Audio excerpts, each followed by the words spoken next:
l'état de la route à lui seul préfigure déjà la physionomie de la ville qui nous attend, Bakumba.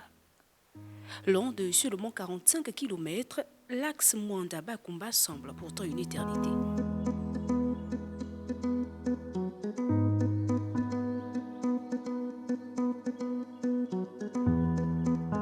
Après plus d'une heure de trajet, nous arrivons enfin ici.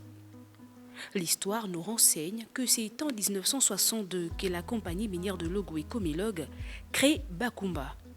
À cette époque, le Gabon, qui n'avait pas de chemin de fer, évacuait son manganèse par le port de Pointe-Noire au Congo-Brazzaville. Bakumba était alors la direction technique du manganèse, avec tous les avantages socio-économiques y afférents.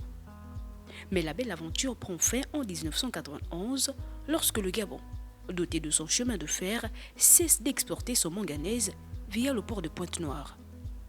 C'est le début d'une descente aux enfers pour Bakumba, avec comme conséquence l'exode rural qui dépeuple la ville. Ceux qui sont restés se contentent désormais d'une ville qui manque de tout.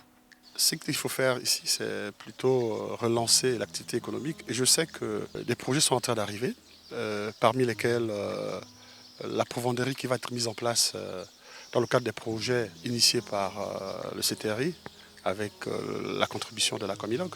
Composé de 7 quartiers, Bakumba, chef-lieu du département de l'Ekoko, dispose néanmoins de plusieurs services administratifs qui n'assurent plus qu'une sorte de service minimum. On vient d'ouvrir le lycée qui va aller maintenant jusqu'en seconde, puisqu'on n'avait que la classe de 3e et la seconde, les enfants se déplaçaient aux côtés de Mwanda ou Franceville. Bakumba, aujourd'hui, il y a manque d'activité, donc la peine ne vaut que parfois on puisse crier pour rien dire. On crie, mais parfois ça ne...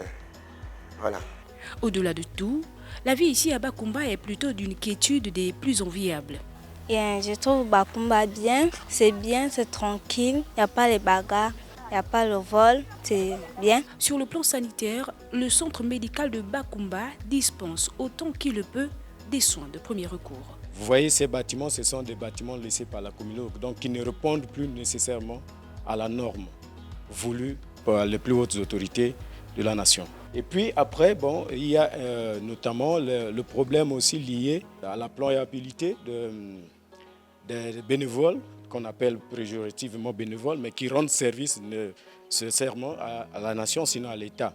C'est de voir dans quelle mesure l'État peut étudier au cas par cas les situations de cette main-d'œuvre qui nous est utile aussi. Je souhaitais qu'avec l'arrivée du CTRI, ce que nous attendons, c'est pour que ce point-là soit vraiment développé.